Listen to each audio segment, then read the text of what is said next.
किसी ने बड़े कमाल की बात कही है कि सब लोगों के हृदय में प्रभु का निवास और प्रभाव है, लेकिन बहुत कम लोगों के हृदय में प्रभु के लिए भाव है। नमस्कार दोस्तों, मैं हूं आशीष पांचाल। लेकर के आया हूं एक छोटी सी कहानी एक भक्त की। एक भक्त रोजाना सुबह ही मंदिर में जाते थे।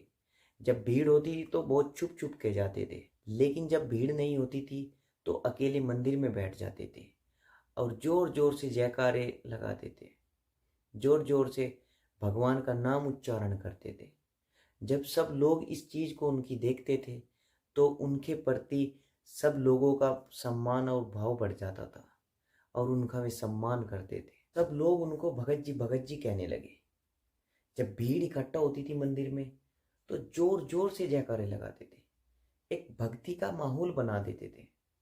धीरे धीरे समय बीतता गया। चतुर्मास का समय आया तो वहां पर मंदिर में एक महात्मा जी आकर के रहने लगे। तो महात्मा जी रहने लगे। उन्होंने बोला कि हम 4 महीने रहेंगे यहाँ पर चतुर्मास तक और यहीं पर बैठ करके अपनी पूजा करेंगे। सब लोग उन महात्मा जी का सम्मान करने लगे और वे महात्मा जी बहुत ज्ञान की बात बताते थे, बहुत कम बोलते थे। जो भगत जी थे वे नोटिस करते थे उनको। जब कोई प्रश्न करता था तो उसका जवाब देते थे, शांत रहते थे, ज्यादा कुछ नहीं बोलते थे। लेकिन जब मंदिर में भीड़ चली जाती थी, मंदिर में कोई नहीं होता था, तो वे अपनी भक्ति करने लगते थे, जोर जोर से भजन गाने लगते थे। जो भी उनका प्रोसेस था वो करने लगते थे। लेकिन जो वे भगत जी थे उन्होंने उनसे पूछा कि महाराज जी, मेरा कुछ उल्टा सीन है।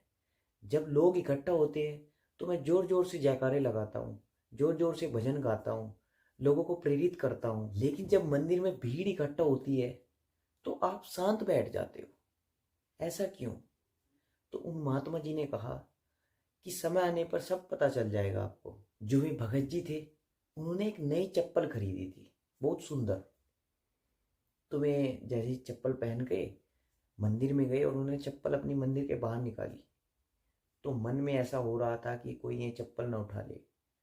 तो वे डरते डरते मंदिर के अंदर गए तो भीड़ इकट्ठा होनी शुरू हो गई, लेकिन वो शांत बैठे थे। उनका मन चप्पल में अटका हुआ था कि कहीं कोई चप्पल ना उठा ले। उन्होंने बेमन से भजन गाने शुरू किए, लेकिन उनका मन बार बार चप्पल की तरफ जा रहा था। फटाफट से उन्होंने भजन गाए और फटाफट से मंदिर से बाहर निकले और जाकर के देखा तो उनकी चप्पल में सुरक्षित थी। तो घर पर आए और भोजन प्रसादी की, उसके बाद सो गए। उनको सपना आता है कि मंदिर के बाहर एक अलौकिक दिव्य पुरुष उनकी चप्पलों का पहरा दे रहा है। तो उनकी आंखें खुल गई और वे उठ गए। तो सोचने लगे कि घर में किसी को बताऊंगा तो झूठा समझेंगे। तो वे उठे और दौड़ करके मंदिर में गए और भगवान से प्रार्थना करने लगे और भगवान का भजन करने लगे।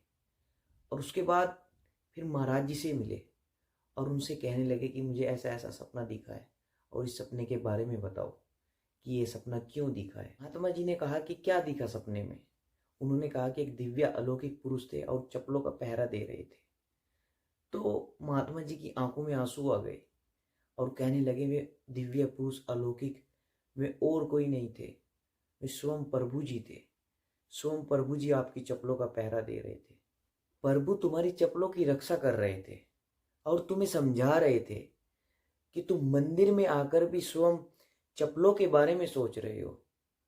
तुम्हें मेरे बारे में सोचना चाहिए, लेकिन मैं तुम्हारे सामने बैठा हूं, फिर भी मैं तुम्हारी चप्पलों की रक्षा कर रहा हूं। अगर आपकी प्रार्थना सच्चे हृदय से है तो परमात्मा आपकी हर बात की चिंता करेंगे।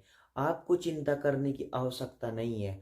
आपको सिर्फ करना है भगवान की भक्ति करें, भगवान के बारे में सोचे, वो भी सच्चे हृदय से और सच्चे भाव से करनी है।